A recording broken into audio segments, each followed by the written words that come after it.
उद्धूलनं त्रिपुण्ड्रं च श्रद्धया नाचरन्ति ये तेषां नास्ति समाचारो वर्णाश्रमसमन्वितः।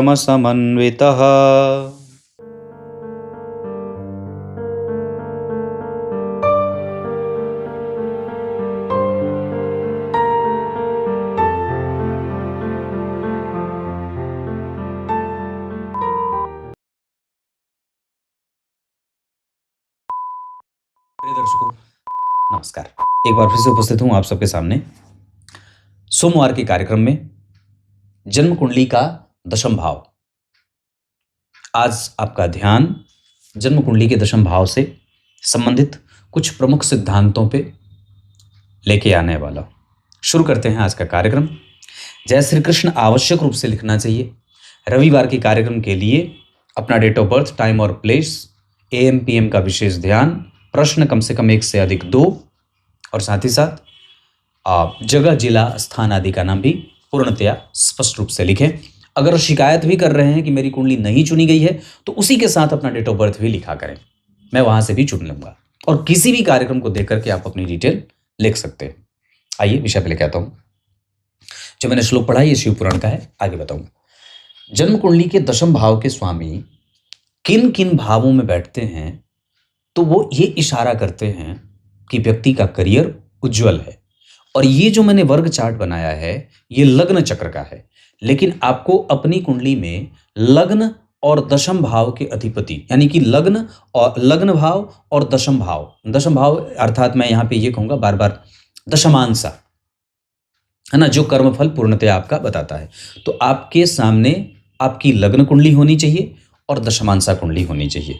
सहयोग प्राप्ति के लिए आप नवांशा कुंडली भी रख लेंगे तो कोई आवश्यक नहीं है, लेकिन वैसे लग्न और दशमांशा चक्र एक साथ आपके सामने होना चाहिए। मैं सिर्फ आपको सूत्र ऐसा बताऊंगा कि अगर दशमेश इन भावों में बैठे हैं, चाहे कोई भी आपकी कुंडली का दशम भाव का स्वामी बनता हो, अगर वो इन भावों से लग्न कुंडली में या दशमांशा कुंडली में अगर संबंध बना रहा है तो ये आपको सामान्यतया समझ लेना चाहिए कि आप सामान्य पैदा नहीं हुए हैं, आप कर्मठ हैं और श्रेष्ठ बनने वाले हैं। ग्रह कैसे इशारा स्वरूप करते हैं? जो दशम भाव होता है वो चारों केंद्रों में सबसे ज्यादा बलवान भाव होता है। जो नवम भाव होता है वो त्रिकोणों में, मतलब लग्न, पंचम और नवम, इन तीनों त्रिकोणों में पंचम भाव से ज्यादा बलवान नवम भाव और लग्न से ज्यादा बलवान पंचम भाव होता है। वही सप्तम भाव, चतुर्थ, दशम भाव, इन चारों केंद्रों में से दशम स्थान बलवान माना जाता है, मतलब उसके पास एनर्जी ज्यादा है, वो आकाश है। मैंने इस पे भी एक कार्यक्रम बताई थी जिसमें बात कही थी मैंने कि दशम स्थान में किसी भी भाव का स्वामी अगर बैठ जाए तो चूंकि ये उपचय भाव होता है, उपचय का अर्थ होता है वृद्धि करना, तो वो उस भाव को बढ़ा देता है जिस भाव का स्वामी दशम स्थान में बैठ जाता है। मतलब अगर धन भाव के स्वामी दशम स्थान में बैठे हैं तो आपका धन बल बढ़ेगा। अगर पराक्रम भाव के स्वामी दशम स्थान में बैठे हैं तो आप पराक्रमी ज्यादा होंगे। अगर चतुर्थ भाव के स्वामी दशम स्थान में बैठे हैं तो आप सुख ज्यादा प्राप्त करेंगे। अगर पंचम भाव के स्वामी दशम स्थान में बैठेंगे तो आप अपने विद्या, बुद्धि, विवेक के बल पे समाज में नाम रोशन करेंगे।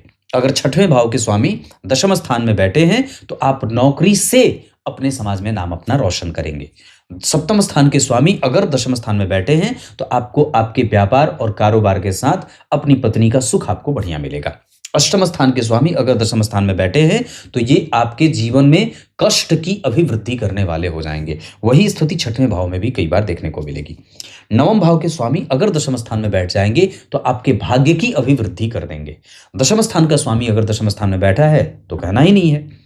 एकादशवें का स्वामी अगर दशम में बैठ जाए तो आपके लाभ की वृद्धि करेंगे, मतलब अब व्यक्ति ज्यादा प्राप्त करेगा। छोटी मेहनत बड़ा लाभ, छोटी मेहनत बड़ा लाभ। 12वें भाव के स्वामी अगर दशम स्थान में बैठे हैं तो आपके ऋण की वृद्धि करेंगे, आपको कष्ट में ज्यादा लेके जा सकते हैं, आपको धन कमाने के लिए दूर जाना पड़ सकता है। तो ये मैंने एक आपको जो बात बताई ये तो विभिन्न भावों के स्वामी का दशम स्थान में बता दिया। लग्न के स्वामी अब जब दशम स्थान में बैठेंगे तो व्यक्ति के व्यक्तित्व को कार्य क्षेत्र में उज्जवल भविष्य देखने वाला, महत्वाकांक्षी, स्वाभिमानी और गतिमान रहने वाला बनाएंगे। तो ये तो जो मैंने बात बताई आप लोगों को कि विभिन्न भावों के स्वामी हैं, दशम स्थान में बैठ गए।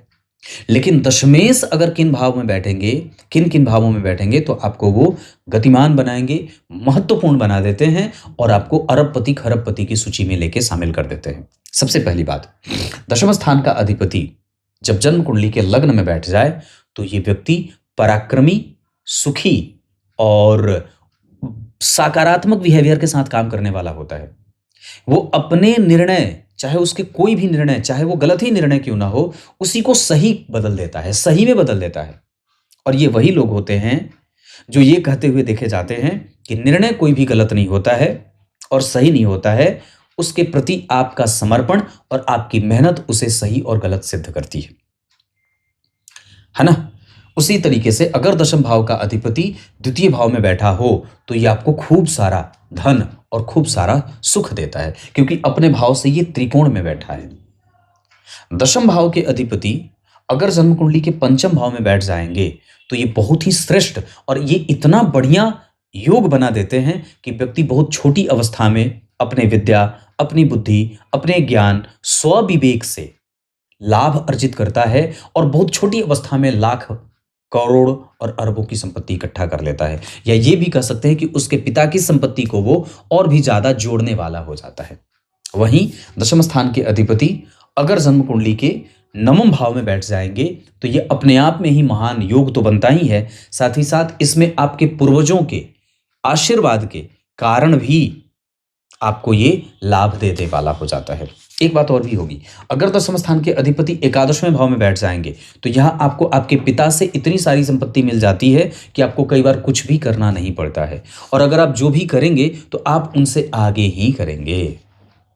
तो ये जो सिद्धांत मैंने बताया है ये लग्न कुंडली में तो देखना ही है, नवांश के बाद दशमांशा चक्र में भी अगर देख लेंगे तो इसकी पुष्टि बहुत मजबूती से हो जाएगी कि दशमांशा चक्र के अगर दशम भाव के अधिपति लग्न में, द्वितीय में, पंचम में, नवम में और एकादशवें में अगर बैठेंगे तो ये बहुत ही श्रेष्ठ परिणाम देने वाले हो जाते हैं। एक बात और भी याद रखना होगा, अगर दशम स्थान के अधिपति छठवें भाव में बैठेंगे तो ये थोड़ा दूर चला करके थोड़ी मेहनत करने के बाद आपको सफल कराएंगे।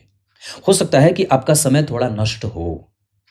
उसी तरीके से अगर दशम भाव में कोई शुभ ग्रह की राशि बनी हो, जैसे गुरु की राशि, शुक्र की राशि, चंद्रमा की राशि या बुध की राशि, और अगर वो सप्तम स्थान में बैठे हैं तब ये दशमेश आपको अच्छा फल देंगे।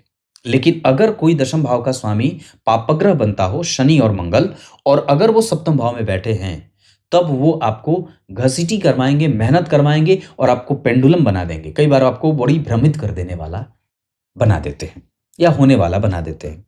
वहीं दशम स्थान के अधिपति अगर अष्टम भाव में बैठ जाते हैं तो ये आपके लिए, अब ये ग्रह ये बताना चाहता है कि आपको मेहनत ज्यादा करनी है, विपरीत परिस्थितियों से लड़ना है और साथ ही साथ आपको लड़ते हुए अपने आप को विजय प्राप्त करने में लेके जाना है। मतलब आपको लड़ना पड़ेगा, परिस्थितियों से जूझना पड़ेगा, पारिवारिक परिस्थितियों से जूझना पड़ेगा, माता पिता के झगड़े आपको परेशान करेंगे, हो सकता है कि माता और पिता के बीच में मतभेद हो जिसके कारण उसका दंश आपको झेलना पड़ता है। तो ये दशम भाव के स्वामी का अष्टम भाव में जाने का फल था। तो जिन जिन भावों में मैंने सही निर्णय कहा है तो कहां कहां कहा है, दशमेश लग्न में, दशमेश द्वितीय में, दशमेश पंचम में, दशमेश नवम में, दशमेश एकादशवें में। और कमजोर कहां कहां होंगे, दशमेश तृतीय, दशमेश छठवें, दशमेश आठवें और दशमेश 12वें।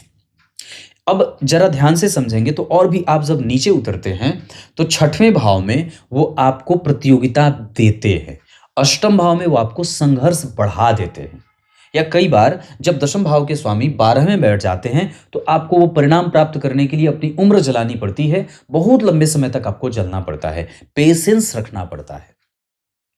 तब इन भावों के स्वामी अगर इन भावों में बैठे हों तो इस तरीके का परिणाम मिलता है।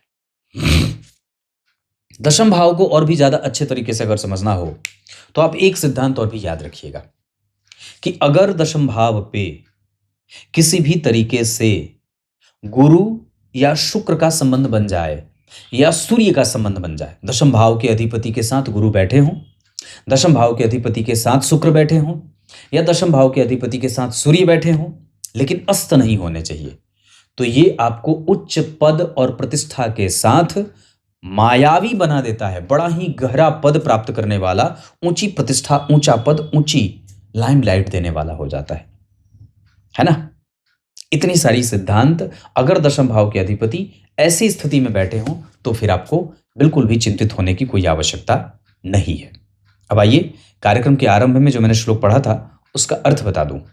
तो जो व्यक्ति भस्म पे ही अभी चर्चा यहां पे चल रही है, श्रद्धा पूर्वक अपने शरीर में भस्म का लेप लगाता है या त्रिपुंड धारण करता है, वह अपने सभी प्रकार के कृत्यों का निर्वहन भी कर जाता है ना। जो भी उसके कृत्य हैं, जो उसके कर्तव्य हैं, वो उसके कर्तव्यों का वो पालन करता जाता है भस्म लगाने से। लेकिन उसके प्रति उसकी सच्ची श्रद्धा होनी चाहिए।